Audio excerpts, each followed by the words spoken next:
Into our town, the hangman came, smelling of gold and blood and flame. And he paced our bricks with a diffident air,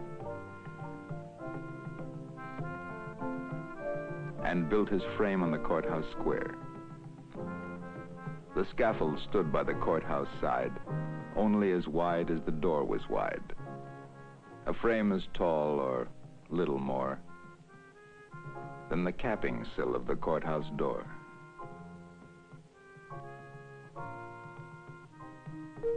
And we wondered, whenever we had the time, who the criminal, what the crime the hangman judged, with a yellow twist of knotted hemp in his busy fist. And innocent though we were, with dread we passed those eyes of buckshot lead. Till one cried, "Hangman, who is he for whom you raised the gallows tree?" Then a twinkle grew in the buckshot eye, and he gave us a riddle instead of reply. "He who serves me best," said he, "shall earn the rope on the gallows tree."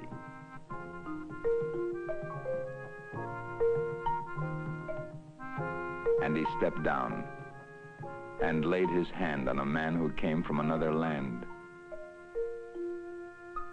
And we breathed again, for another's grief at the hangman's hand was our relief. And the gallows frame on the courthouse lawn by tomorrow's sun would be struck and gone. So we gave him way.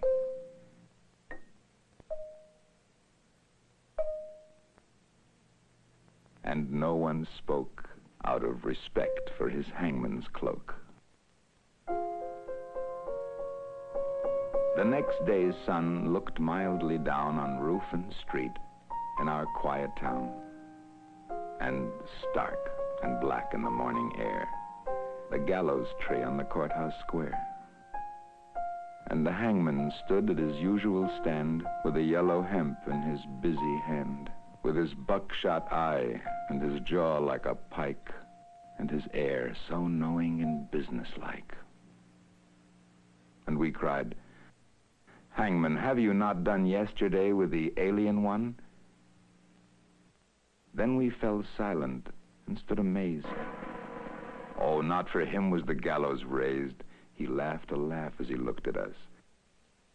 "Did you think I'd gone to all this fuss to hang one man? That's the thing I do to stretch the rope when the rope is new." Above our silence, a voice cried, "Shame!" And into our midst, the hangman came to that man's place. "Do you hold," said he, "with him that was meet for the gallows tree?" And he laid his hand on that one's arm, and we shrank back in quick alarm. And we gave him way, and no one spoke, out of the fear of his hangman's cloak. That night, we saw with dread surprise, the hangman's scaffold had grown in size. Fed by the blood beneath the chute, the gallows tree had taken root, now as wide, or a little more, than the steps that led to the courthouse door, as tall as the writing, or nearly as tall, halfway up on the courthouse wall.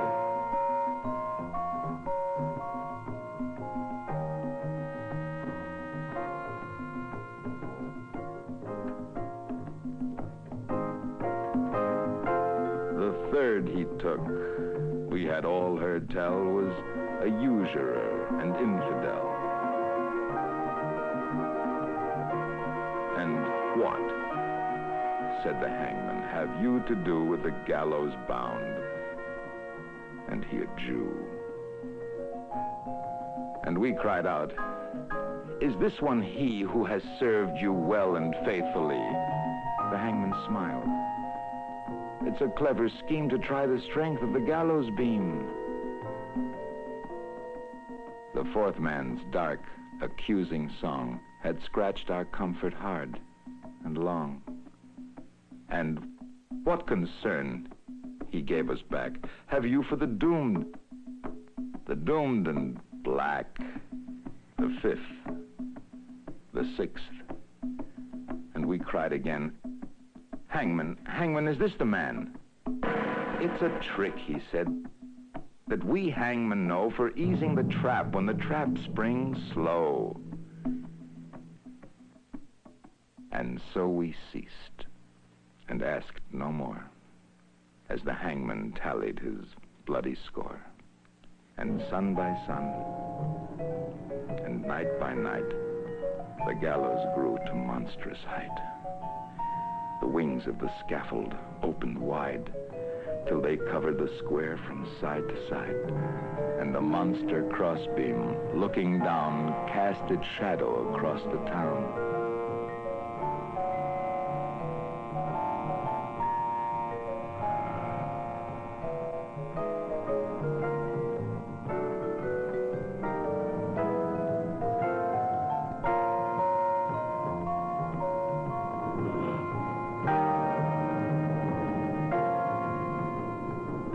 Then, through the town, the hangman came and called in the empty streets my name. And I looked at the gallows soaring tall and thought, there's no one left at all for hanging, and so he calls to me to help pull down the gallows tree. And I went out with right good hope to the hangman's tree and the hangman's rope.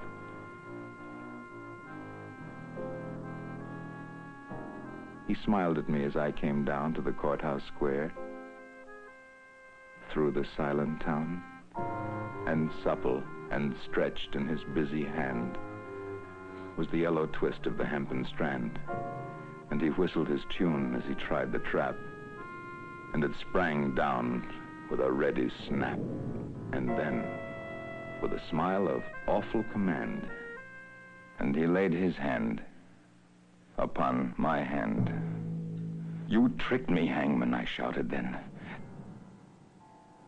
That your scaffold was built for other men, and I no henchman of yours, I cried. You lied to me, hangman.